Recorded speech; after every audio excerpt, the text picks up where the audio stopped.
Hello students, तो आज हम अपने स्टार्ट करेंगे सेकंड लेक्चर चैप्टर 1 के ऊपर जो हमारा चल रहा है रियल नंबर्स। तो फर्स्ट लेक्चर में हमने अपने बेसिक कंसेप्ट्स के बारे में देखा था रियल नंबर्स के। वहां पर हमने प्राइम फैक्टराइजेशन मेथड पढ़ा था जहां जिसके ऊपर बेस्ड हमने अपने एचसीएफ और एलसीएम निकाले थे। फिर वहां पर हमने यूक्लिड डिवीजन लेमा भी देखा था, उसके ऊपर बेस्ड भी हमने जो एचसीएफ हम निकाल सकते थे वो निकाला था और कुछ क्वेश्चन हमने वहां पर देखे थे।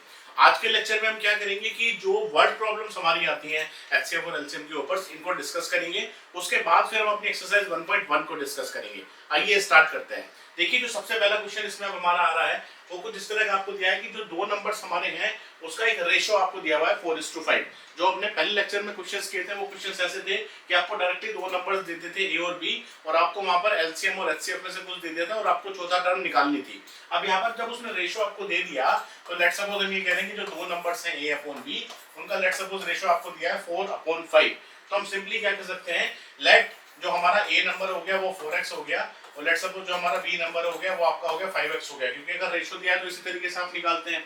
उसके बाद उसने क्या कहा कि उनका जो एलसीएम है वो आपको 180 दे दिया। अब एलसीएम 180 दे दिया तो इसका मतलब क्या है कि आप इनके सबसे पहले कॉमन फैक्टर्स निकाल लीजिए जो दो नंबर्स आपके हैं। तो ए आपका कितना हो गया 4 × x और आपका बी कितना हो गया 5 × x। अब अगर इसका आप एलसीएम निकालेंगे तो एलसीएम इसका कितना आएगा, सीधा सीधा एलसीएम में हम सारे फैक्टर्स ले लेते हैं। तो एक फैक्टर तो 4 आ गया, एक फैक्टर 5 आ गया और एक फैक्टर आपका x आ गया और तीनों की पावर हमारी 1 दी हुई है तो तीनों की पावर 1 ले ली, यानी कि एलसीएम हमारा कितना हो गया 20x इसका एलसीएम हो गया। अब अगर इसका 20x एलसीएम हो गया तो इस एलसीएम को आप इक्वल रख दीजिए 180 के। आपने जब 20x को 180 के इक्वल रख दिया तो x की वैल्यू आपकी कितनी आ गई 20/9, यानी कि x की वैल्यू आपकी आ गई 9। सो हम क्या कह सकते हैं कि जो हमारा a नंबर हो गया जिसको हम 4x बोल रहे थे वो आपका कितना हो गया 4 × 9, यानी कि आपका आ गया 36। और जो आपका b नंबर हो गया वो आपका हो गया 5x, यानी कि 5 × 9, यानी कि 5 9 = 45। तो ये हमारे दो नंबर्स हो गए 36 और 45। अगर आप इसको वेरीफाई भी करना चाहें तो वेरीफाई कर सकते हैं किस तरीके से कि HCF × LCM आपका कितना होता है a × b। अब आप देखिए इन दो नंबर्स का सबसे पहले HCF निकाल लीजिए आप। 36 और 45 का अगर आप HCF निकालेंगे तो 36 के फैक्टर्स क्या बनेंगे 2 2 = 4 4 से 12 12 से 36। 45 के क्या बनेंगे 3 15 जा, फिर 3 3 से 9 9 5 से 45, यानी कि इसका HCF आपका कितना आ गया। जो कॉमन फैक्टर है एक तो आपका, इसको आप लिख लीजिए सबसे पहले 2 की पावर 2 और 3 की पावर 2, इसको क्या लिख दीजिए 3 की पावर 2 और 5 की पावर 1। तो कॉमन फैक्टर आपका खाली 3 है और जो आपकी लोवेस्ट पावर है वो सिर्फ 2 है। तो 3 की पावर 2 यानी कि 9 हमारा आ गया इसका HCF। यहाँ पर रख लीजिए इसको। तो 9 आपका HCF आ गया। सपोज करिए LCM हमें पता नहीं है और जो दो नंबर्स आपको दे रखे हैं वो आपका आ गया 36 और 45। अब आप इसको सोल्व कर लीजिए तो ये आपका हो गया 9 5 = 45 और अगर आप एलसीएम कैलकुलेट करेंगे तो आपका आ गया 36 × 5, यानी कि आपका आ गया 180। इसका मतलब हमने जो कैलकुलेशन की है वो ठीक है, तो एक बार वेरीफाई कर लेना चाहिए। चलिए, अब जो थोड़ी सी हमारी प्रॉब्लम्स इसके ऊपर है वर्ड बेस्ड प्रॉब्लम, एक बार उनको देख लेते हैं कि वो किस तरह सोल्व होती है, किस तरह के हमारे प्रूफ्स इसके ऊपर आ सकते हैं, वो एक कंसेप्ट हम एक बार समझ लेते हैं। अब आप सबसे पहले ये देखिए कि जो हमारी इस तरह के क्वेश्चन आते हैं कि prove that there is no natural number, prove that there is no natural number, let's suppose n, for which 4 to the power n ends with the digit 0। अब आपको ये प्रूव करना है कि ऐसा हमारा कोई नेचुरल नंबर एग्जिस्ट नहीं करता 4 to the power n जिसके लिए ये हमारा 0 पर एंड हो जाए। अब इसको कैसे प्रूव करेंगे आप, देखो यहाँ तो अब देखिए इसका जो है हमारे पास एक इसकी जो हमने एल्गोरिथम पढ़ी थी फंडामेंटल थ्योरम ऑफ अरिथमेटिक, वो हमारी क्या कह रही थी कि every composite number can be written as a product of factor of prime numbers. यानी कि हमने कहा था कि सपोज अगर ए हमारा कोई भी कंपोजिट नंबर है तो उसको हम लिख सकते हैं p1 × p2 and up to so on pn। ये तो हमने कहा था, यानी कि प्रोडक्ट है इनका, यानी कि a = p1 × p2 up to so on, ये हमने कहा था। उसके बाद अब हम ये कह रहे हैं कि लेट सपोज आप दोनों तरफ से स्क्वायरिंग कर दीजिए। अब अगर आप स्क्वायरिंग करेंगे तो ये आपका आ गया a² = इस प्राइम नंबर का भी स्क्वायर आएगा, इस प्राइम नंबर का भी स्क्वायर आएगा, मतलब सारे के सारे जो प्राइम नंबर है उनका स्क्वायर आ जाएगा। तो इसका मतलब मैं ये कह सकता हूँ ना कि ये जो भी मेरा प्राइम नंबर है ये इस a² को डिवाइड कर रहा है। कोई भी प्राइम नंबर आप कहो, लेट सपोज अगर आप ये कह रहे हैं कि 12 है, 12 के आपके फैक्टर्स क्या बने 2 × 2 × 3 2 × 4 = 12। अब अगर आप a² करेंगे तो ये कितना आ गया 144, ये भी आपका कितना हो गया 2², ये भी आपका कितना हो गया 2², ये भी आपका कितना हो गया 3²। तो आप सीधा सीधा कह सकते हैं ना कि हाँ ये जो प्राइम नंबर है ये इसको डिवाइड कर रहा है मेरा, ठीक है। और अगर ये प्राइम नंबर्स को डिवाइड कर रहा है तो ऑब्वियसली इसको तो डिवाइड करेगा ही करेगा, क्योंकि अगर कोई भी प्राइम नंबर ए स्क्वायर को डिवाइड कर रहा है तो वो प्राइम नंबर मेरा इसको तो डिवाइड कर ही रहा है, यही तो बात है। तो ये हम इसी को अब कंसेप्ट बनाते हुए आगे की कुछ चीजें पढ़ेंगे इसमें। देखिए किस तरीके से उसको पढ़ना है अभी देखिए। जैसे इसने कहा कि 4 टू द पावर n आपका नंबर है और n कोई एक नेचुरल नंबर है। पहले इसकी ना एक हम प्रॉपर टेबल बनाते हैं, उस टेबल को बनाने के बाद हम सारी चीजें चेक करेंगे।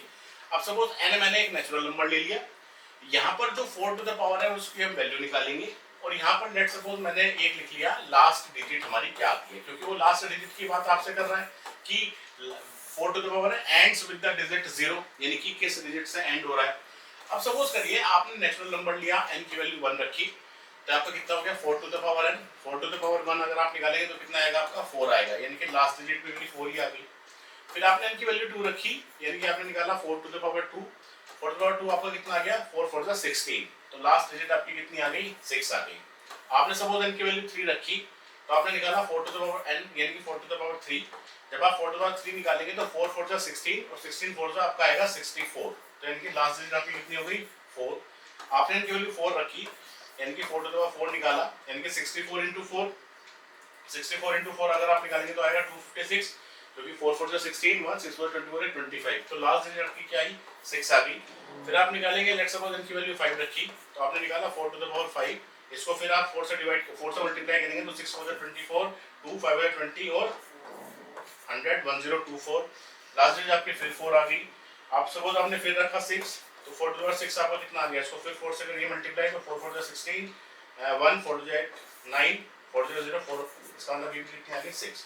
तो आप यहाँ पर ध्यान दीजिए कि जो भी आपकी लास्ट डिजिट है वो हमारे कंटिन्यूअसली रिपीट हो रही है। 4 के बाद 6, 6 के बाद 4, 4 के बाद 6, 6 के बाद 4, 4 के बाद 6, 6 के बाद 4, इसी तरीके से रिपीटेशन चलता जाएगा अगर आप इनकी फर्दर वैल्यूज भी रखेंगे। तो यहाँ से मुझे एक चीज बिल्कुल क्लियर हुई है कि अगर मेरी n की वैल्यू ओड है, अगर मेरी n की वैल्यू ओड है 135 है, तो जो लास्ट डिजिट है वो मुझे मिल रही है 4, और अगर मेरी n की वैल्यू इवन है लेट सपोज 2 4 6 है, तो मेरी जो लास्ट डिजिट है वो मुझे मिल रही है 6। ठीक है, ये खाली एक नॉलेज के लिए आपको बता रहा हूँ। तो इसका मतलब मैं कोई भी एक नेचुरल नंबर की वैल्यू रख लूं, कोई भी नेचुरल नंबर रख लूं, तो मुझे कभी भी लास्ट डिजिट 0 नहीं मिलेगी, ये यहां से दिखाई दे रहा है। लेकिन इतना कर देना एग्जाम में ये एक सफिशिएंट प्रूफ नहीं है। ये आपने दिखा तो दिया कि हाँ भाई हमें 0 नहीं मिल रहा है तो ये कभी खत्म नहीं होगा, लेकिन देयर आर चांसेस कि आपको मार्क्स पूरे ना मिले क्योंकि आपने एक प्रॉपर प्रूफ इसका नहीं दिया। अब इसका प्रॉपर प्रूफ क्या होता है उसको देखिए। प्रॉपर प्रूफ ये होता है कि अगर आपके पास कोई भी नंबर है और अगर आप ये कह रहे हैं कि वो जो नंबर है वो मेरा अगर 0 से एंड हो रहा है, तो जो नेसेसरी या जो कंपलसरी कंडीशन है किसी भी नंबर की जो मेरा 0 से एंड हो रहा हो, इसका मतलब ये है that number must be divisible by, हम क्या कहेंगे, number must be divisible by 10। ये तो नेसेसरी कंडीशन है कि if a number ends with the digit 0 then it must be divisible by 10। और अगर कोई नंबर 10 से डिविजिबल हो रहा है then it is again necessary, so it is also necessary that it must be divisible by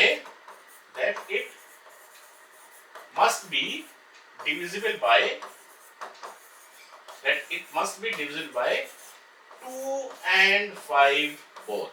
ये सब आपने पुरानी क्लासेस में पढ़ा हुआ है कि 10 से डिविजिबिलिटी अगर चेक करनी है किसी नंबर की तो 2 और 5 दोनों से होनी चाहिए। तो इसका मतलब सीधी सीधी बात ये हो गई कि अगर 4 टू द पावर n 0 से एंड होगा तो वो 2 से भी डिवाइड होना चाहिए और 5 से भी डिवाइड होना चाहिए। बिल्कुल क्लियर हो गया। अब अगर आप इसी एग्जांपल को देखें तो जो हर एक डिजिट जो आपकी लास्ट डिजिट है, लास्ट डिजिट में आपका 4 है या 6 है, तो ये तो बिल्कुल क्लियर इंडिकेशन मिल रहा है कि 2 से डिवाइड ये हो जाएगा। इसका मतलब 4 टू द पावर में जितनी भी जो भी मेरी n के लिए वैल्यू आएगी वो हम हमेशा कह सकते हैं कि 2 से डिवाइड हो जाएगा, लेकिन 0 से एंड होने के लिए उसको 5 से डिवाइड होना कंपलसरी है, मस्ट कंडीशन है। तो अब ये कैसे दिखाएं 5 से हो रहा है या नहीं हो रहा? तो इसके लिए आपको सिंपली करना ये है कि आप सिंपली क्या काम करिए, जो आपको दिया हुआ है 4 टू द पावर n उसको पहले फैक्टर के टर्म्स में आप लिखिए। लेट सपोज आपका लिखा है 4 टू द पावर n, अब 4 टू द पावर n को आप क्या लिख सकते हैं, 2 into 2 लिख सकते हैं सबसे पहले, क्योंकि कंपोजिट नंबर है, कंपोजिट को सबसे पहले प्राइम के टर्म्स में लिख लें, ये हो गया। ये इसको अब आप क्या कह सकते हैं, 2 की पावर 2 into n हो गया। ये इसको अब आप क्या कह सकते हैं, 2 की पावर 2n आप कह सकते हैं। ये आपने लिख लिया। देखिए यहाँ पर आपने क्या किया, अपनी जो फंडामेंटल थ्योरम हमने पढ़ी थी अरिथमेटिक की, वही यूज करी है कि हमने कंपोजिट नंबर को लिखा है as a factor of primes. अब इसका मतलब अगर आप कोई भी n को रखेंगे तो आपको जो उसके फैक्टर्स मिलेंगे वो फैक्टर्स सिर्फ आपको 2 मिलेंगे, यानी कि जो फैक्टर्स आपको मिल रहे हैं वो सिर्फ आपका प्राइम नंबर 2 है, इसके अलावा कोई और फैक्टर आपके नहीं मिल रहे। अगर 5 से इसको डिवाइड होना था तो 5 भी इसका फैक्टर आना चाहिए था। तो since we are not getting 5 as a factor of 4 to the power n, so it can never be divided by 5, so there exists no n for which 4 to the power n ends with digit 0. It completes your proof. इतना सब कुछ आपको इस proof में लिखना है। मेरे ख्याल से कंसेप्ट आपको क्लियर हो गया होगा किस तरीके से आपको लिखना है। चलिए एक आधा एग्जांपल इसका और देख लेते हैं फॉर बेटर अंडरस्टैंडिंग। अब देखिए जो नेक्स्ट क्वेश्चन हमारा है इसमें,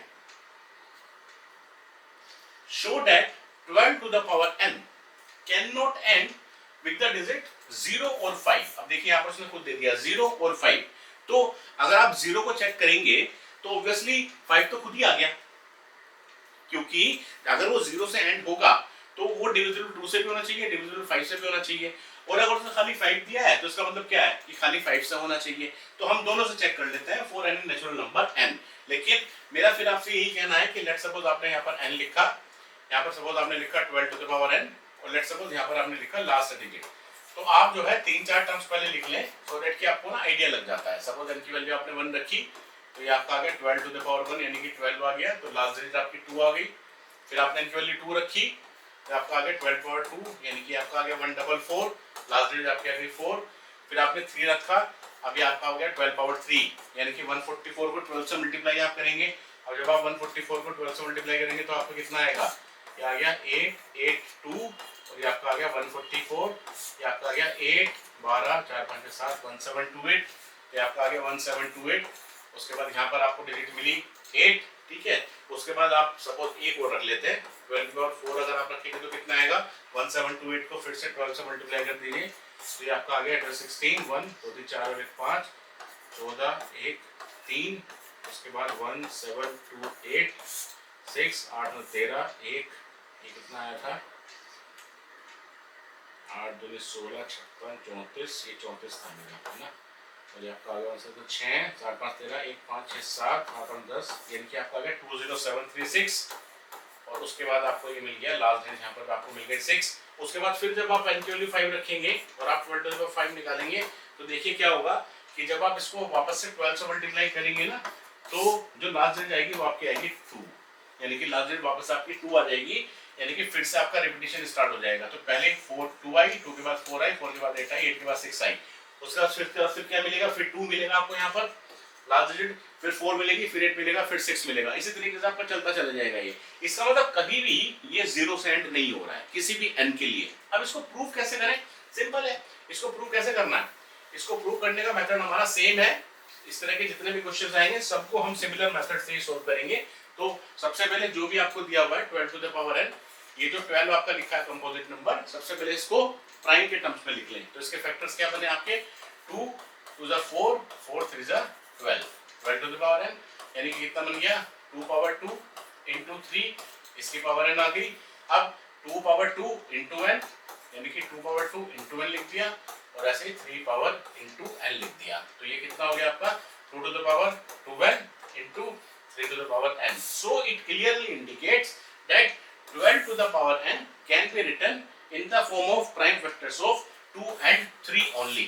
There is no prime factor which involves 5, but it is a necessary that अगर आप 12 to the power n को 0 से एंड कराना चाह रहे हैं तो वो 5 से डिवाइड होना चाहिए। ये 5 से कभी डिवाइड नहीं होगा, इसीलिए हमने शो कर दिया कि it can not and with the digit 0 for any natural number n।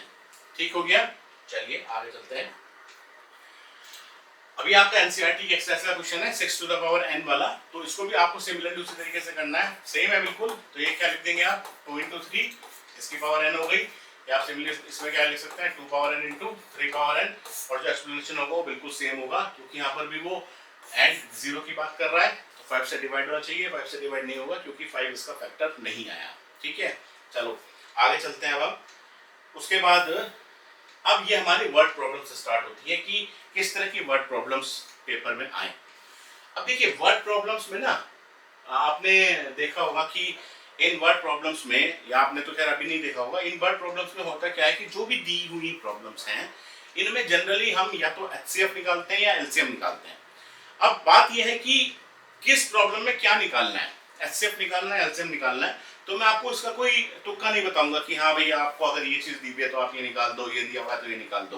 पहले आपको जो भी प्रॉब्लम दी हुई है आप उसको थोड़ा सा एनालाइज करें, क्योंकि जब एग्जाम में क्वेश्चन आएगा तो हो सकता है थोड़ा सा घुमा के आपसे पूछ ले, हो सकता है कि उसी प्रॉब्लम में एलसीएम भी निकालना पड़ जाए और एचसीएफ भी निकालना पड़ जाए, ये भी चांसेस है। ठीक, चलिए स्टार्ट करते हैं। देखो बिल्कुल ना, जैसे कहते हैं ना मोटे मोटे लेवल पर पढ़ना, तो सबसे पहले उसी लेवल पर इसको आप पढ़ते हुए चलिए। क्वेश्चन आपको खुद बताएगा कि वो आपसे एचसीएफ पूछ रहा है या एलसीएम पूछ रहा है, ये गारंटी है मेरी। चलिए स्टार्ट करते हैं इसको। देखो उसने सबसे पहले क्या बोला, उसने बोला a park is in the shape of a rectangle, its length and breadth are 250 metre and 150 metre. अब देखिए आपको उसने पार्क दिया और उसने कहा ये जो पार्क है इसकी जो लेंथ है वो है 250 मीटर और जो ब्रेड्थ है वो दे रहा है 150 मीटर। उसके बाद इसने कहा what is the length of the largest square tile. हमें एक टाइल की डायमेंशन बतानी है, लेंथ बतानी है, that can be used to tile the floor without cutting the tiles. पहले समझ लीजिए क्वेश्चन को। आपके पास एक रेक्टेंगुलर पार्क है 250 मीटर बाय 150 मीटर का, आपको उसके अंदर टाइल्स लगानी है और वो टाइल्स आपको इस तरीके से लगानी है कि सारी की सारी टाइल्स एक ही साइज की हों और जो टाइल्स हमारी होंगी वो बड़ी से बड़ी टाइल हो, लेकिन ऐसा ना हो कि कोई टाइल किसी साइज की है कोई टाइल किसी साइज की है। सारी टाइल्स का साइज सेम होना चाहिए जिससे कि हमें कोई कटिंग ना करनी पड़े। विदाउट कटिंग द टाइल्स, हमें कोई कटिंग नहीं करनी है उसमें। अब सबसे पहले दिमाग में यह आता है कि ठीक है, इसका मतलब जो हमारी टाइल्स लगेंगी वो कुछ इस तरह से लगेंगी, जैसे एक टाइल यहाँ लग गई, फिर उसी साइज की यहाँ लग गई, उसी साइज की यहाँ लग गई, उसी साइज की यहाँ लग गई, उसी साइज की यहाँ लग गई, फिर ये लग गई, ये आ गई, ये आ गई, ये आ गई, ये आ गई, ये आ गई, ये आ गई, और फिर लेट्स सपोज ये आ गई। ठीक है, लेट्स सपोज फिर ये आ गई। तो इस तरह के हमें टाइल्स लग गई। अब यहां पर ध्यान दीजिए, उसने कहा है लार्जेस्ट स्क्वायर टाइल।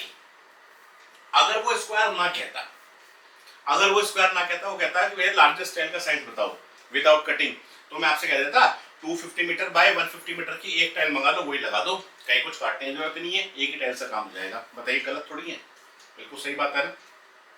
लेकिन यहां उसने स्पेसिफाई कर दिया कि वो जो टाइल है वो स्क्वायर भी होनी चाहिए। अभी आप भूल जाइए जो एचसीएफ और एलसीएम आपने किया हुआ है, हम बात नहीं कर रहे उसकी एचसीएफ एलसीएम की। अभी दूसरे तरीके से उसको सोचिए, जैसा आपने पुरानी क्लासेस में भी इस तरह की प्रॉब्लम्स की हैं, 8th में 9th में, जहाँ पर आपने मेंस्ट्रुएशन वगैरह पढ़ी है, वहां पर भी आपकी इस तरह की प्रॉब्लम्स आई थी कि एक पार्क दे रखा है, उसकी जब हम इतने में ग्रास लगा देते हैं तो इतनी कॉस्टिंग आती है, इतने में लगेंगे तो कितनी कॉस्टिंग आएगी। इस तरह की आपने बहुत प्रॉब्लम्स की हैं पहले, उसी के टर्म्स में इसको सोचिए। मैं ये कह रहा हूँ कि मुझे नहीं पता कैसे करें, ठीक है। अगर आप ये सोचें कि लेट्स सपोज मैं 1 मीटर की एक टाइल मंगवा लेता हूँ, 1 मीटर की एक टाइल मंगवा लेता हूँ, तो 1 मीटर की टाइल का मतलब क्या हो गया, वो टाइल कुछ इस तरह की होगी, क्योंकि स्क्वायर टाइल है तो 1 मीटर इधर हो गया और 1 मीटर ही इधर हो गया। अगर मैं इसको लगाऊंगा यहाँ पे, तो अगर मैं ऐसे चलूंगा, अगर मैं ऐसे चलूंगा आपकी ब्रेड्थ वाइज, तो कितने टाइल लगेंगी, क्योंकि 150 मीटर आपकी इसकी टोटल ब्रेड्थ है, तो इधर टोटल मेरी कितने लग जाएंगी, 150 टाइल्स लग जाएंगी, क्योंकि एक टाइल 1 मीटर की हो गई तो 150 टाइल्स 150 मीटर की हो गई।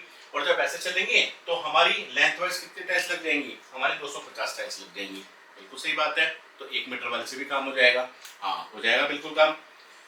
तो इसीलिए उसने कहा है कि आपको जो टाइल लगानी है वो लार्जेस्ट होनी चाहिए, वो लार्जेस्ट होनी है। तो इसका मतलब 1 मीटर से बड़ी भी हो सकती है, ठीक है। क्या 2 मीटर की लगा लें क्या? 2 मीटर सोच के देखिए, अगर आप 2 मीटर की लगाएंगे तो इधर आपके 75 टाइल्स लग जाएंगी, इधर आपकी जब 2 मीटर की लगेंगे तो 125 लग जाएंगी। हाँ जी, 2 मीटर की भी लग जाएगी हमारी, 2 बाई 2 मीटर की लगाते चले जाओ। इसलिए बोल रहा है कि भैया लार्जेस्ट निकालना है आपको। अब लार्जेस्ट अगर निकालना है तो कैसे निकलेगा? इसका मतलब आपको एक ऐसा नंबर निकालना है जो इसको और इसको इक्वल पार्ट, इसको और इसको दोनों को डिवाइड कर दे, इसको और इसको दोनों को डिवाइड कर दे। अब सपोज आप कहें कि जी अगर 3 मीटर की टाइल लगाएं तो, अब देखो अगर 3 मीटर की टाइल लगाओगे तो इधर तो पूरी सेट बैठ जाएंगी 3 मीटर की, सॉरी इधर तो पूरी सेट बैठ जाएगी ब्रेथ वाइज, क्योंकि 3 मीटर की अगर लगाओगे तो आपके 50 टाइल लगेंगी, लेकिन इधर नहीं सेट हो पाएंगी 3 मीटर की टाइल, क्योंकि इसकी लेंथ कितनी है 250। जब 250 को 3 से डिवाइड करोगे तो वो डेसिमल में आएगा, यानी कि टाइल्स आपको काटनी पड़ जाएंगी। ठीक है, तो इसीलिए लार्जेस्ट की बात कर रहा है। इसका मतलब मुझे एक ऐसा नंबर निकालना है जो कि दोनों में, लेंथ में और ब्रेड्थ में, दोनों में फिक्स हो जाए, और वो नंबर मेरा लार्जेस्ट होना चाहिए, वो मेरा लार्जेस्ट होना चाहिए। अब इसका मतलब दो नंबर्स मेरे पास हैं, उनका अगर मुझे एक ऐसा नंबर निकालना है जो दोनों को डिवाइड कर दे और लार्जेस्ट भी हो, वही आपका एचसीएफ होता है। याद करिए, एचसीएफ हमने यही तो पढ़ा था।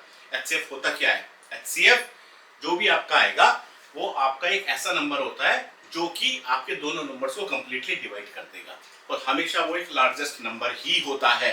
आप किसी का भी आप निकाल लो, क्योंकि आपने जब भी तो कॉमन फैक्टर निकाला था विद द लोवेस्ट पावर्स, क्योंकि जो लोवेस्ट पावर्स आपने ली थी वो उसको कंप्लीटली डिवाइड कर देगा।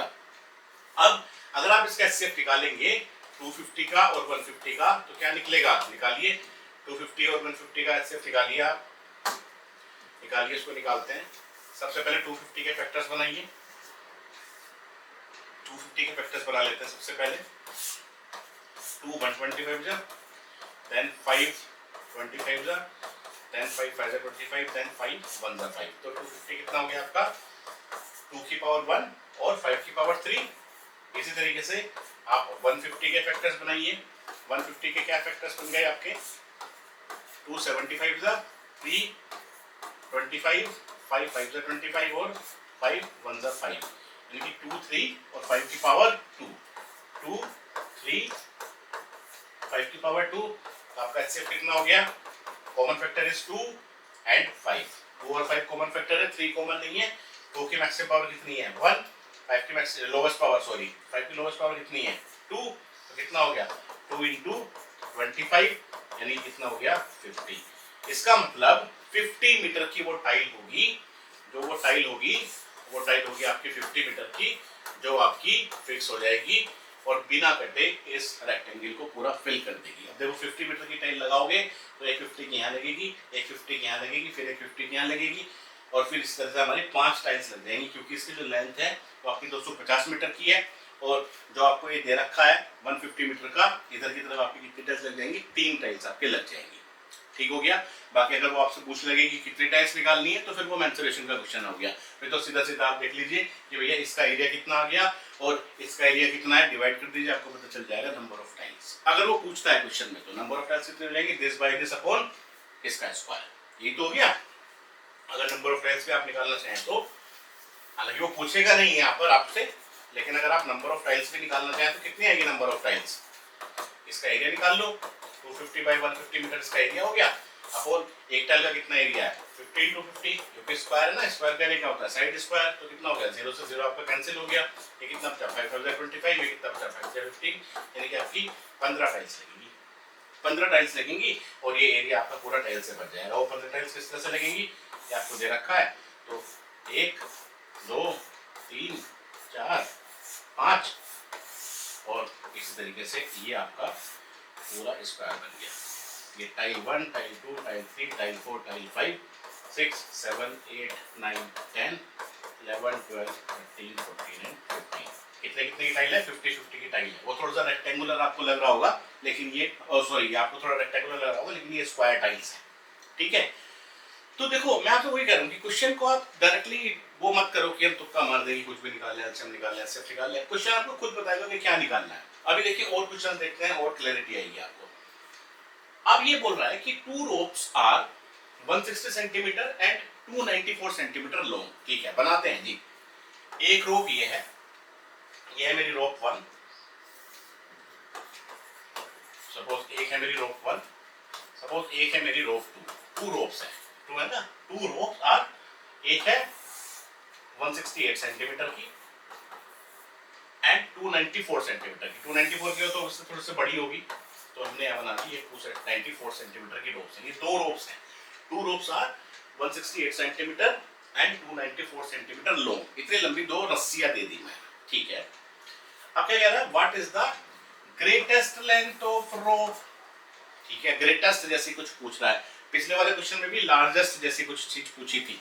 ठीक है, तो कह रहा है कि ग्रेटेस्ट लेंथ बतानी है आपको रस्सी की, that can be used to cut, कि कितनी रस्सी कट करें into equal pieces without any left over.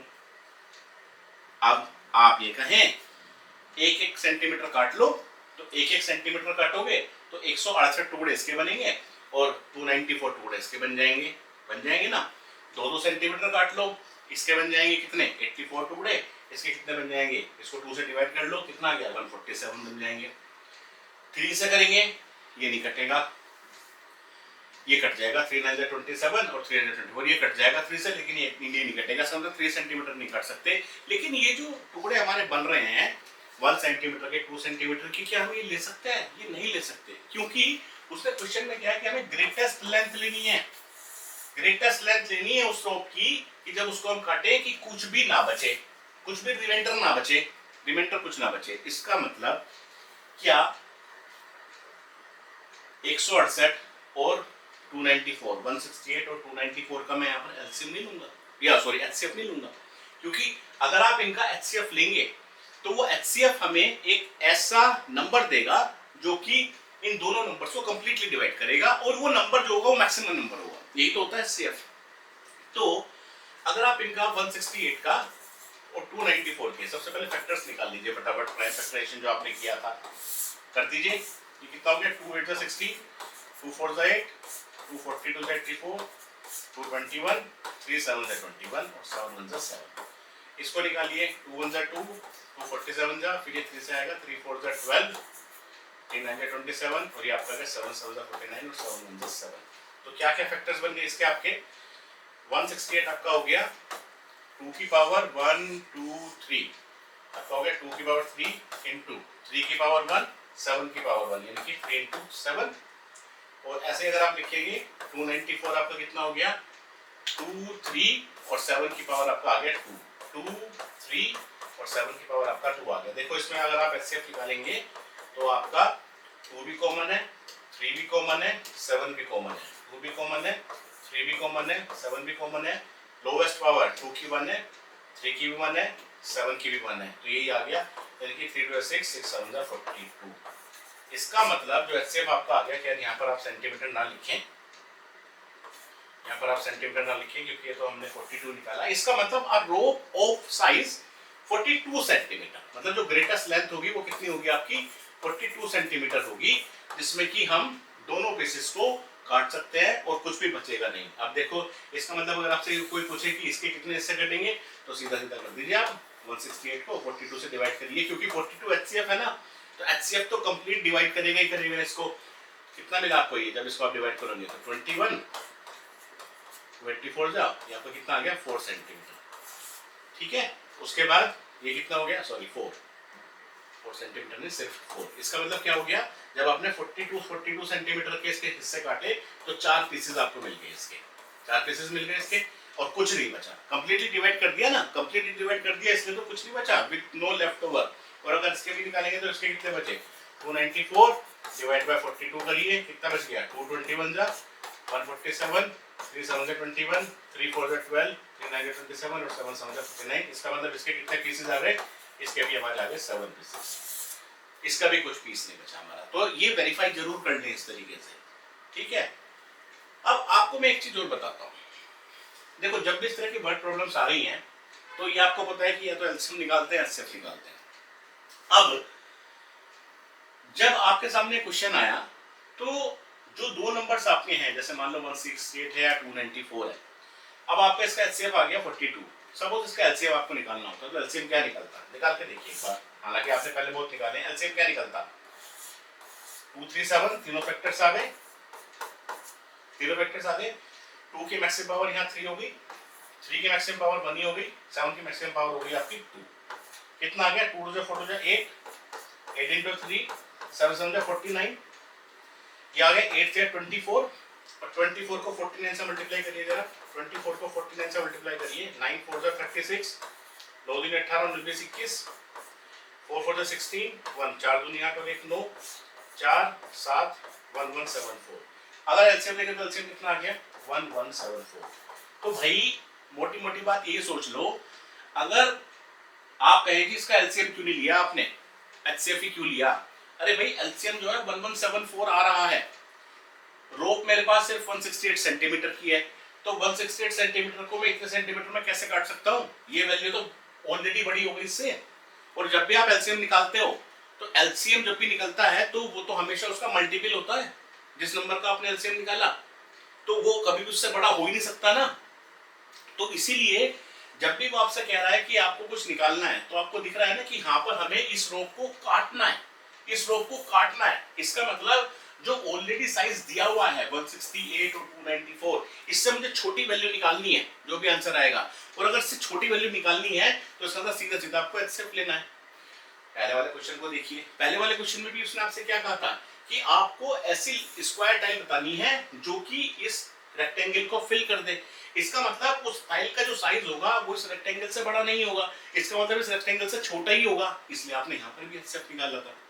और जब भी वो कहे भैया कुछ बड़ा होगा तो आप एलसीएम निकालेंगे, क्वेश्चन खुद बताएगा, याद नहीं करना आपको, क्वेश्चन खुद बताएगा। ठीक, चलो आगे चलते हैं और एग्जांपल्स देखते हैं इस तरह के। ठीक है, इसके और एग्जांपल्स देखते हैं। ये आपका आएगा 9 4 जा 36, इसको थोड़ा करेक्ट कर लें आप, 24 और 49 को 1176 आएगा, ये 1176। ठीक है, चलिए आगे चलते हैं। ये देखो अब एक क्वेश्चन आ गया फिर से। अभी क्या बोल रहा है, you have 120 apples and 150 oranges. आपके पास 120 एप्पल्स हैं और 150 आपके पास है ऑरेंजेस, 150 आपके पास है oranges. You want to pack them in boxes so that each box has same number of each fruit. आपके पास कुछ बॉक्सेस हैं, मुझे नहीं पता कितने बॉक्सेस हैं, लेकिन मेरे पास इतने एप्पल्स हैं और इतने ऑरेंजेस हैं, मुझे इनको बॉक्सेस में पैक करना है। इस तरह के बॉक्सेस मेरे पास हैं, अलग अलग बॉक्सेस हैं, इतने भी हो सकते हैं बॉक्सेस, इतने मेरे बॉक्सेस हैं, such that each box has same number of each fruit. ध्यान दीजिएगा, same number of each fruit. Same number of each fruit का मतलब क्या है कि इसके अंदर भी अगर x एप्पल्स हैं और y ऑरेंजेस हैं तो इसके अंदर भी x एप्पल्स होंगे और y ऑरेंजेस होंगे, इसके अंदर भी x एप्पल्स होंगे और y ऑरेंजेस होंगे, इसके अंदर भी x एप्पल्स होंगे और y ऑरेंजेस होंगे। ये मतलब हो गया ना कि आपको इस तरह से पैक करना है कि each box has same number of each fruit, यानी कि x एप्पल और y oranges, and the number is as large as possible. Number बड़े से बड़ा होना चाहिए, ये वाला नंबर। अब आप सोच के देखो, अगर 120 एप्पल और 150 ऑरेंजेस हैं, अगर आप इनका एलसीएम लोगे तो वो एलसीएम तो इनसे काफी बड़ा हो जाएगा ना। तो जब एक नंबर ही ऐसा मिल गया, हजारों में मिल गया, अगर इसका एलसीएम निकालेंगे तो उतने तो मेरे पास एप्पल्स और ऑरेंजेस है ही नहीं, तो मैं पैक क्या करूंगा। इसका मतलब यहाँ पर मुझे एक ऐसा नंबर निकालना है which completely divides these both two, और वो कॉमन होना चाहिए और बड़े से बड़ा होना चाहिए, इसका मतलब वो एक एचसीएफ है। How many apples and oranges will each box contain, तो निकाल दो। अब ये देखो आप 120 का निकाल लो, 150 का निकाल लो, एचसीएफ क्या हो गया, 260 230 then 215 then 3 5 15 then 5 1 5, और 150 का कितना हो गया आपका, ये 275 then 3 25 then 5 5 25 then 5 1 5, ये तो हो गया। तो 120 का क्या फैक्टर बना, 120 के आपके फैक्टर बने 2 की पावर 1 2 3 और 3 और 5, ये तो आपका आ गया 120। और 150 के बनाइए, 150 के आपके क्या बने 2 3 5 और 5 की पावर 2, ये आपका बन गया 2 3 और 5 की पावर 2। तो आपका HCF कितना आ गया, HCF आपका आ गया 2 भी कॉमन है, 3 भी कॉमन है, 5 भी कॉमन है, 2 की लोवेस्ट पावर 1, 3 की लोवेस्ट पावर भी 1 और 5 की लोवेस्ट पावर भी 1, यानी कि 2 3 6 6 5 30। इसका मतलब 30 आपका HCF आ गया। इसका मतलब आपको क्या करना है, इस तरीके से अपने एप्पल्स और इसको अरेंज करना है। अब आपके पास एप्पल्स कितने हैं 120, तो 120 को जब आप 30 से डिवाइड करेंगे तो कितने आ गए आपके 4 एप्पल्स आ गए, यानी कि 120 डिवाइड बाय 30, क्योंकि आपके 30 क्या है, 30 आपके क्या है, आपको पूछा था you want to pack them in boxes so that each box has the same number of each fruit and number is as large as possible. तो आपके पास नंबर ऑफ बॉक्सेस कितने आ गए, नंबर ऑफ बॉक्सेस आपके पास 30 आ गए।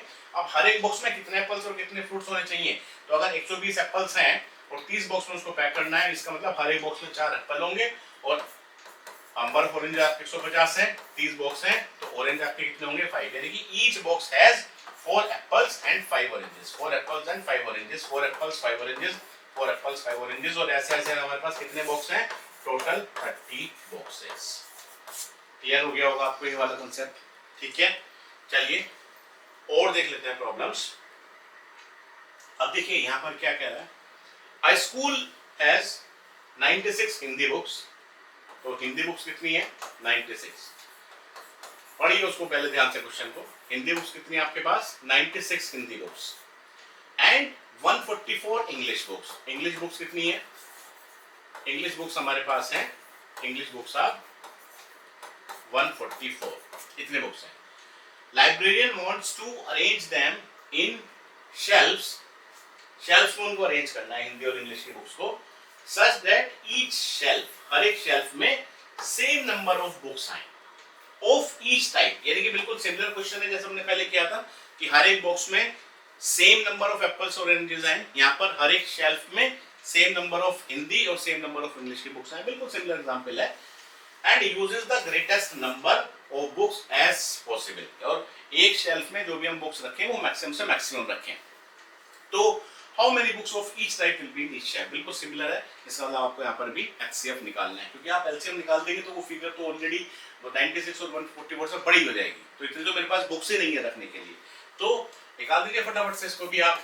96 और 144 निकाल दीजिए, इसका HCF कितना आ गया 248, then 224, then 212, then 2 6 12, then 2 3 6 and 3 1 3, इसका निकाल दीजिए 272, 236, 218, 2 9 18, 3 3 9, 3 1 3, कितना आ गया 96 के फैक्टर्स बनाइए फटाफट से 1 2 3 4 5, 2 पावर 5 और 3, 2 पावर 5 मल्टीप्लाई बाय 3, और 144 के आपके कितने बन गए 1 2 3 4, 2 पावर 4 और 3 पावर 2, ये आपका बन गया 2 पावर 4 और 3 पावर 2।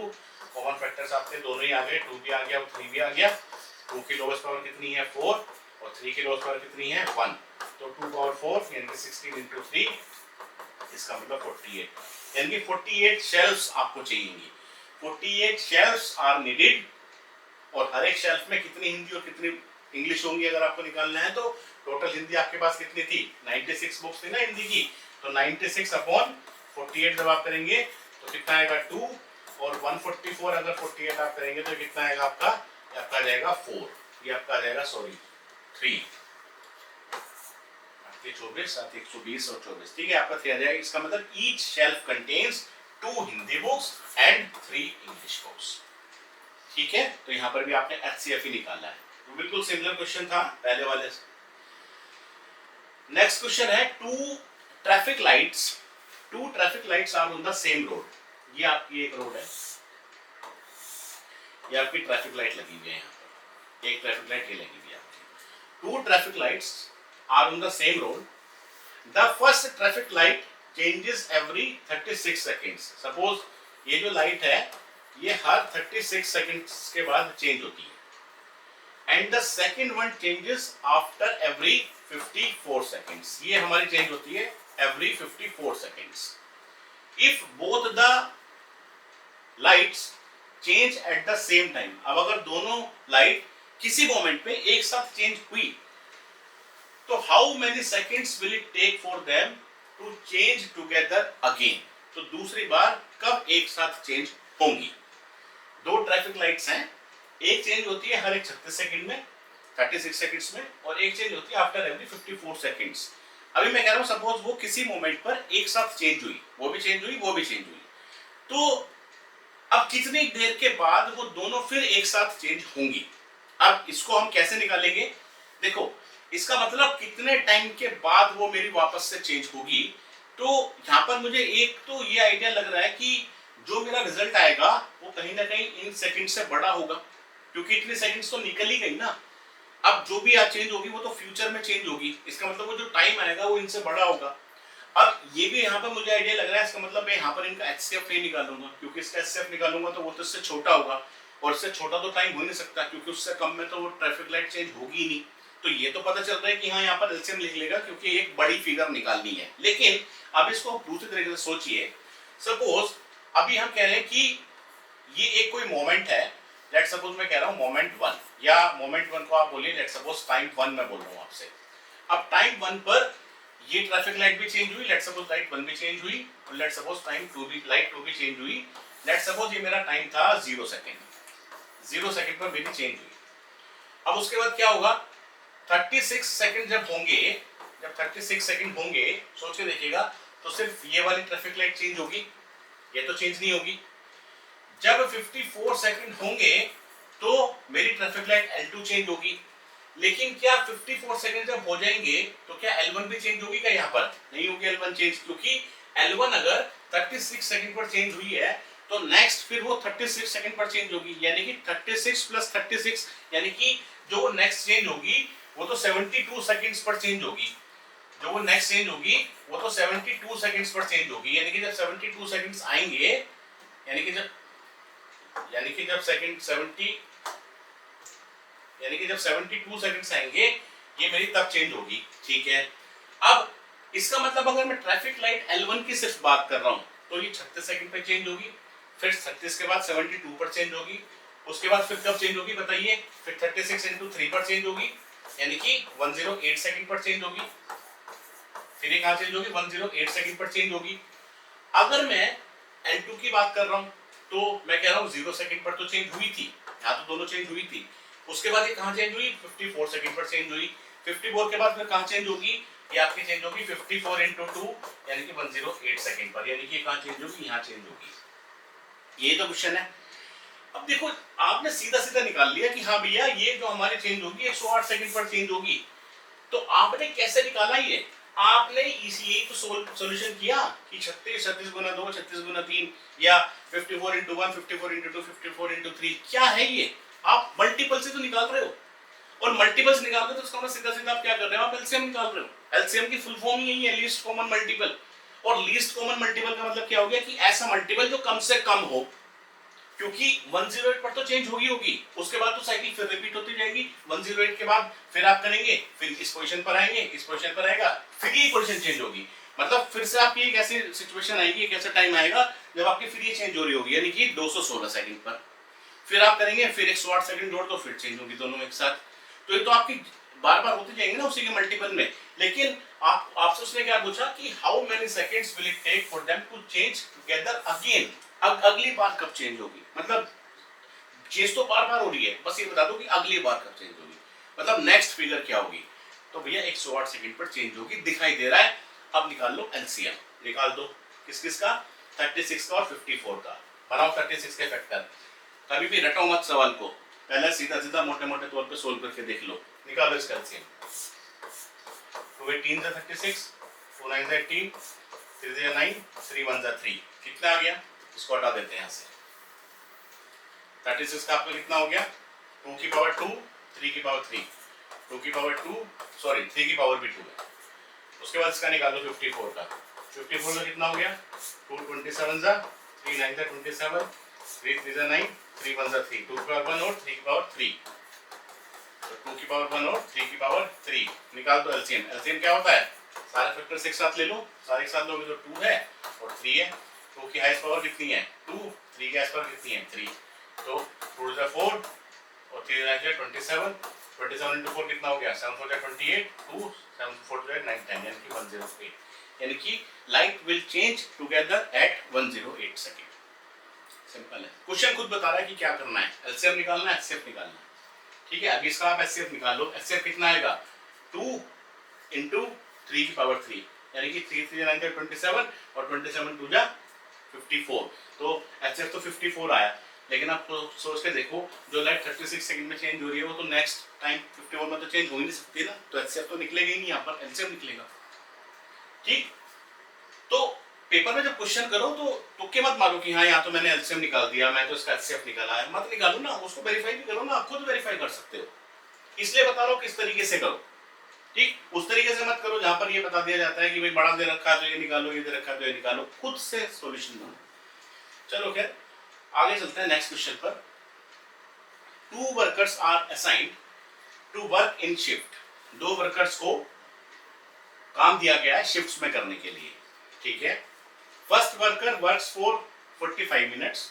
जो पहला वर्कर है, जो आपका पहला वर्कर है, लेट्स सपोज वर्कर 1, वो काम करता है 45 minutes and the second worker works for 62 minute. जो दूसरा वर्कर है वो आपका काम करता है 60 minutes. They both start work at the same time. ठीक है, लेट्स सपोज हमने कहा कि जीरो टाइम पर उन्होंने एक साथ स्टार्ट किया काम करना। How many minutes will pass before they both start work together again eight the same time. अब ये जो वर्कर 1 है ये अलग शिफ्ट में काम कर रहा है, ये अलग शिफ्ट में काम कर रहा है। ठीक, तो कहा कि भैया ये बताओ कि कितने मिनट्स बीत जाएंगे जब ऐसा टाइम आएगा कि they both start work together again eight the same time. क्या करना है, बिल्कुल पुराने वाला क्वेश्चन है, एलसीएम निकालना है। क्योंकि आप देखो ये 45 मिनट्स काम करा, उसके बाद जब टाइम निकलेगा तो इसका नेक्स्ट टाइम क्या आएगा, इसका नेक्स्ट टाइम आएगा 90 मिनट्स, फिर कितना आएगा 45, फिर इसमें जोड़ दो 135, फिर 45 जोड़ दो कितना आएगा 180, ऐसे तो चलता जाएगा ना। 45 मिनट्स की शिफ्ट में काम कर रहा है, ये 60 मिनट की शिफ्ट में काम कर रहा है। तो अब देखो जब 45 मिनट्स निकले तो इसकी शिफ्ट तो खत्म होगी, लेकिन इसकी शिफ्ट चल रही है, उसके अगली शिफ्ट शुरू हुई 90 पर, जब 90 पर उसकी चल रही है तो इसकी दूसरी चल रही होगी, क्योंकि इसकी नेक्स्ट शिफ्ट कब शुरू होगी 120 पर, फिर इसकी नेक्स्ट कब शुरू होगी 180 पर। ठीक, तो इसका मतलब 180 वो टाइम है जब दोनों के दोनों अपनी शिफ्ट को दोबारा स्टार्ट करेंगे। दिखाई दे रहा है, यानी कि और वो जो टाइम हमें निकालना भी है वो तो फ्यूचर का टाइम है ना, यानी कि ऑब्वियसली वो तो एक बड़ी क्वांटिटी निकलेगी, और बड़ी क्वांटिटी निकलेगी तो आपको एलसीएम निकालना है। निकाल दो 45 का और 60 का एलसीएम निकाल दो। 45 का कितना हो गया 3, 15 से 45, 3 5 से 15 और 5 1 से 5। उसके बाद 60 का निकाल दो, 60 का आपको कितना हो गया 2, 30 से 60, 2 15, 3 5 और 5 1। निकाल दो फटाफट से। 45 का कितना हो गया आपका 3 पावर 2 into 5 और 60 का आपका कितना हो गया 2 पावर 2 into 3 into 5। एलसीएम कितना आ गया, एलसीएम क्या है 2 को सारे फैक्टर ले लो, 2 भी ले लो, 3 भी ले लो, 5 भी ले लो, 2 भी ले लो, 3 भी ले लो, 5 भी ले लो, 2 की पावर 2, 3 की पावर भी 2 क्योंकि हाईएस्ट लेंगे, और 5 की पावर 1, तो 2 की पावर 2, 3 की पावर 2 और 5 की पावर 1 कितना हो गया 4 9 5 कितना हो गया। And for the 36 into 5, 36 into 5 is 6 5 30, 3 5 180। इसका मतलब 180 मिनट्स के बाद वो टाइम आएगा when both start work together. ठीक है, चलो नेक्स्ट क्वेश्चन देख लेते हैं। 2 buses arrive at the bus station। ये बस स्टेशन है, 2 बस आई, एक बस ये आ गई मेरी, जिसको मैं बोल रहा हूँ बस 1, एक बस ये आ गई मेरी, इसको मैं बोल रहा हूँ बस 2। ये मेरी 2 बस आ गई। ठीक है, 1 बस अराइव्स एवरी 15 मिनट्स। ठीक, तो एक बस तो आती है हर 15 मिनट के बाद, एक बस हर 15 मिनट के बाद आती है, मतलब जो उसकी फ्रीक्वेंसी है वो हर 15 मिनट की है, और जो दूसरी आ रही है वो आ रही है हर एक 20 मिनट के बाद। तो ठीक है, एक टाइम ऐसा था कि यहाँ पर बस 1 भी थी, यहाँ पर बस 2 भी थी, इसकी जो फ्रीक्वेंसी है हर 15 मिनट की है, इसकी जो फ्रीक्वेंसी है हर 20 मिनट की है। तो if they both arrive at the same time, हमने कहा सेम टाइम पर ये आ गई, तो कितने मिनट्स बीत जाने के बाद दोनों सेम टाइम पर आएंगी?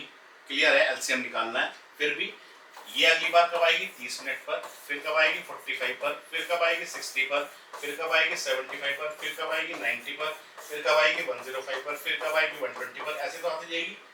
और ये कब आएगी? नेक्स्ट 40 पर, 60 पर, 80 पर, 100 पर, 120 पर, 140 पर, ऐसे आती चली जाएगी 160 पर। तो नेक्स्ट टाइम कौन सा है जब दोनों एक साथ आई? तो 30 पर तो नहीं आई, 45 पर भी नहीं आई, 60 पर आ गई। इसका मतलब 60 वो टाइम है जब दोनों के दोनों बस एक टाइम पर आएंगे। और 60 के बाद कब आएंगी? 75 पर नहीं आई, 90 पर नहीं आई, 105 पर नहीं आई, फिर आएंगे 120 पर। देखो जो आपका एलसीएम है उसी का तो मल्टीपल हो गया ना। हो सकता है क्वेश्चन में आपसे ये पूछ ले कि how many minutes will pass before both buses arrive at the same time again and again. और दूसरी बार कब आएंगी? सेकंड टाइम कब दो एक साथ मिलेंगी? तो सेकंड टाइम आपको कब मिलेंगी? तो जो भी आपका एलसीएम आ गया उसको उठा के 2 से मल्टीप्लाई कर दो। ठीक है, यही तो आंसर होगा। चलो निकाल दो इसका फटाफट से। तो 15 और 20 बिल्कुल सीधा सीधा है। 15 के फैक्टर्स क्या बन गए? 3 into 5। 20 के फैक्टर्स क्या बन गए? 2 और फिर 10 आ गया, 2 या 4, 4 5 20, यानी कि एलसीएम आपका कितना आ गया?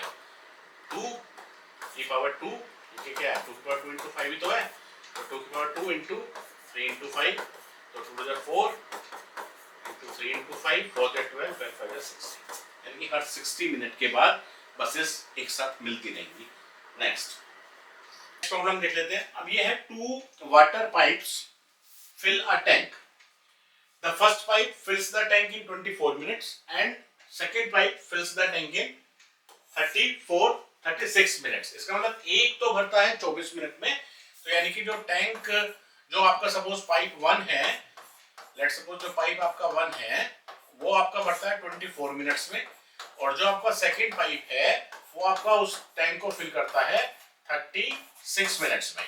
ठीक है, उसके बाद अब ये बोल रहा है आपसे if both pipes are open at the same time. इसका मतलब ये जो टैंक को फिल कर रहा है ये तो 24 मिनट फिल कर रहा है, ये जो टैंक को फिल कर रहा है ये फिल कर रहा है 36 मिनट्स में। If both pipes are open at the same time, एक ही टाइम पर सपोज हमने ओपन किए, अभी हमने यहाँ पर ओपन कर दिए, ठीक, तो after how many times will both pipes fill the tank together again. एक ही साथ का वो क्या टाइम होगा जब ये दोनों टैंक्स एक साथ फिल हो रहे होंगे। अब देखो ये टैंक हमारा कब फिल होगा? 24 मिनट बाद फिल होगा, फिर ये खाली हो गया सपोज टैंक, उसके बाद ये कब फिल होगा? फिर ये 48 मिनट्स बाद फिल होगा, फिर ये कब फिल होगा? फिर ये फिल होगा 72 मिनट्स बाद। इसका मतलब हम वापस से मल्टीपल से तो निकाल रहे हैं। उसके बाद फिर ये फिल होगा 96 मिनट्स के बाद, उसके बाद ये फिर फिल होगा 120 मिनट्स के बाद। इसकी अगर बात करें तो 36 मिनट्स के बाद फिल होगा, फिर खाली हो गया तो उसके बाद फिर ये 72 मिनट्स के बाद फिल होगा, उसके बाद फिर ये 108 मिनट्स के बाद फिल होगा, फिर इसमें आप 36 को ऐड करेंगे तो 8 से 14 1 11 बाई, फिर ये फिल होगा आपका 154 के बाद। इस तरीके से आप 154 नहीं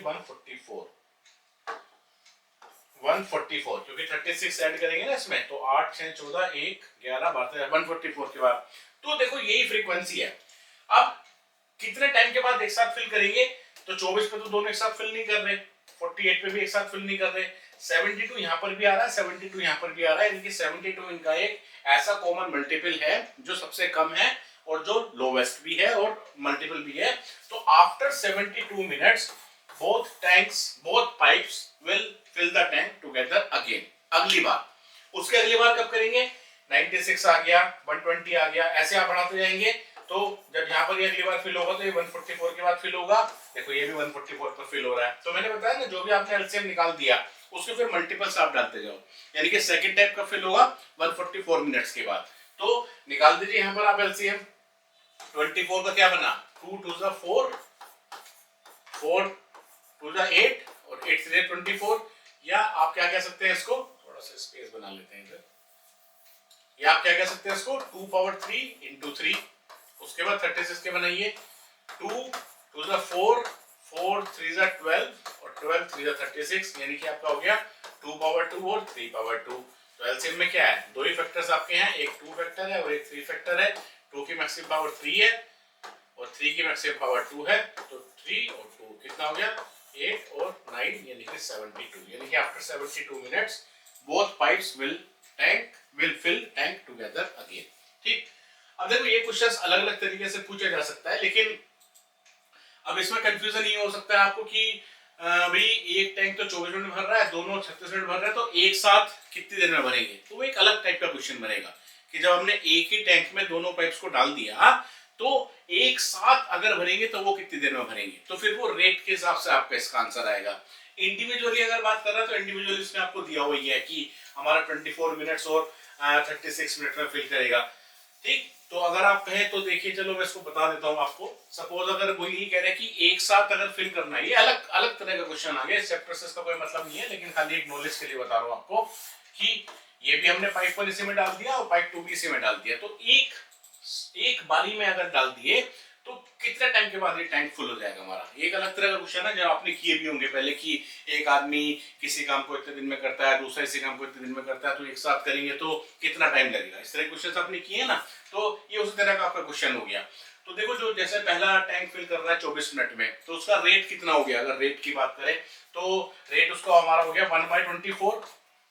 दूसरे का रेट हमारा कितना हो गया 1/36। ठीक है, यानी कि जो भी हमारी कैपेसिटी है उसकी, तो एक मिनट में इतना फिल कर देगा टैंक को, ये एक मिनट में इतना फिल कर देगा टैंक को। तो टोटल रेट कितना हो गया, टोटल रेट आपका हो गया 1/24 प्लस 1/36। ये इसका अगर आप एलसीएम लेंगे तो ये कितना आ गया, सीधा सीधा मैंने निकाल लिया 36 प्लस 24, ये आपका आ गया 6 7 8 9 10 1 4 5 60/24। अगर देखिए ये एक्स्ट्रा है, इसकी जरूरत नहीं है आपको। 6 से 36, 6 10 जा 60 और 2 12 जा और 2 5 जा, यानी कि आपका गया 5/72। 5/72 इसका रेट आ गया। तो टाइम कितना लगा, टाइम इक्वल्स टू 1/रेट। तो 1/रेट का मतलब कितना हो गया 1/5/72, यानी कि सीधा सीधा कितना आ गया 72/5। 72/5 का मतलब कितना हो गया 5 1 5 22, 5 4 20, 204, 5 1 5, 5 4 20, 20 5 4 20, यानी कि 14.4 मिनट्स के बाद जब आपने दोनों पाइप्स को एक ही टैंक में अगर डाल दिया तो उसको फिल कर देंगे, या सीधा सीधा आप कह सकते हैं इसको सेकंड्स में भी आप कन्वर्ट कर सकते हैं। खैर चलिए छोड़िए, नेक्स्ट क्वेश्चन पर चलते हैं। अब नेक्स्ट क्वेश्चन आपका है, two bells ring at regular intervals, first bell rings after every 18 minutes. ये जो आपकी बेल 1 है ये आपकी बजती है आफ्टर एवरी, देखो बिल्कुल सेम है, ये 18 मिनट्स के बाद बजती है, और जो आपकी सेकंड बेल है वो आपकी बजती है रिंग्स आफ्टर एवरी 24 मिनट्स। ठीक है ना आपको। अब फिर वही कह रहे हैं कि अगर दोनों बेल्स एक साथ बजी किसी टाइम पर तो कितने टाइम के बाद वो दोबारा बजेंगी, तो मतलब सेकंड टाइम ही पूछ रहा है। वापस से एलसीएम निकाल दो, बिल्कुल सिमिलर क्वेश्चन है 18 और 24 का, क्योंकि देखो अगली बार कब बजेगी 36 पर, उसके बाद 54 पर, उसके बाद 72 पर, उसके बाद 90 पर, उसके बाद फिर इसमें 18 जुड़ेगा तो 108 पर, ऐसे बजती जाएगी। ये अगली बार कब बजेगी 48 पर, फिर 72 पर, फिर 96 पर, ये ऐसी बजती जाएगी। तो अगर एक मोमेंट पर यहाँ बजी तो नेक्स्ट कब एक साथ बजी, नेक्स्ट बजी हमारी 72 पर। इसका मतलब एलसीएम निकालना सीधा सीधा, आप एलसीएम निकाल दीजिए, you will get the answer. तो एलसीएम जब आप निकालेंगे 18 और 24 का तो ये आपका आएगा 72। खुद निकाल लीजिएगा क्योंकि हम निकाल चुके हैं इसको। नेक्स्ट क्वेश्चन है, two movies theatres show movie at different times, first movie starts every 15 minutes. एक मूवी तो स्टार्ट होती है हर 15 मिनट्स के बाद, और दूसरी स्टार्ट होती है आफ्टर एवरी 75 मिनट्स। ठीक है, तो अगर दोनों थिएटर्स ने एक ही टाइम पर स्टार्ट की, ठीक है, तो कितने मिनट के बाद कितने मिनट्स बीत जाएंगे कि दोबारा जो शो शुरू होगा वो एक ही टाइम पर हो। ठीक है, नेक्स्ट कब शुरू होगी 100 मिनट, फिर 150, फिर 200, फिर 250। तो एक्चुअली में आप क्या कर रहे हैं, आप मल्टीपल से तो निकाल रहे हैं। यहाँ पर नेक्स्ट कब शुरू होगी 150, फिर कब शुरू होगी 225, क्योंकि आप 75 ऐड करते जाइए, फिर नेक्स्ट कब शुरू होगी 300, फिर नेक्स्ट कब शुरू होगी 375। तो हमें तो अगली बतानी थी, तो अगली के लिए क्या कॉमन फैक्टर है 150, यानी कि फिर से आप सिंपली क्या करिए, आप निकाल दीजिए एलसीएम ऑफ 50 एंड 75। ठीक है, 50 और 75 का एलसीएम निकाल दीजिए, आपका 150 आ जाएगा। देख लो 50 क्या हो गया आपका, 50 निकाल लो, 225 होगा, देन 5 5 25, यानी कि 2 into 5 स्क्वायर, और 75 आपका कितना हो गया निकालेंगे तो 325, और फिर 5 5 25, यानी कि 3 into 5 स्क्वायर। तो एलसीएम में क्या होगा आपका 5 स्क्वायर आ जाएगा 2 इंटू 3 यानी कि 2 इंटू 3 इंटू 5 स्क्वायर 2 3 6 5 5 25 25 इंटू 6 आ गया आंसर आपका 150। ठीक है, तो ये हमारे क्वेश्चंस हो गए जो वर्ड प्रॉब्लम्स पर बेस्ड थे एचसीएफ और एलसीएम के। ठीक है, अब इसी लेक्चर को हम यहीं पर अपना कंक्लूड करते हैं और नेक्स्ट लेक्चर में हम डिस्कस करेंगे आपकी एक्सरसाइज 1.1। ठीक, जिसमें कि हमारे इस तरह के जो क्वेश्चंस दिए हुए एचसीएफ एलसीएम के एक बार उसको हम देख लेंगे, उसके बाद फिर हम अपना इरेशनलिटी वाला कंसेप्ट स्टार्ट करेंगे। Thank you.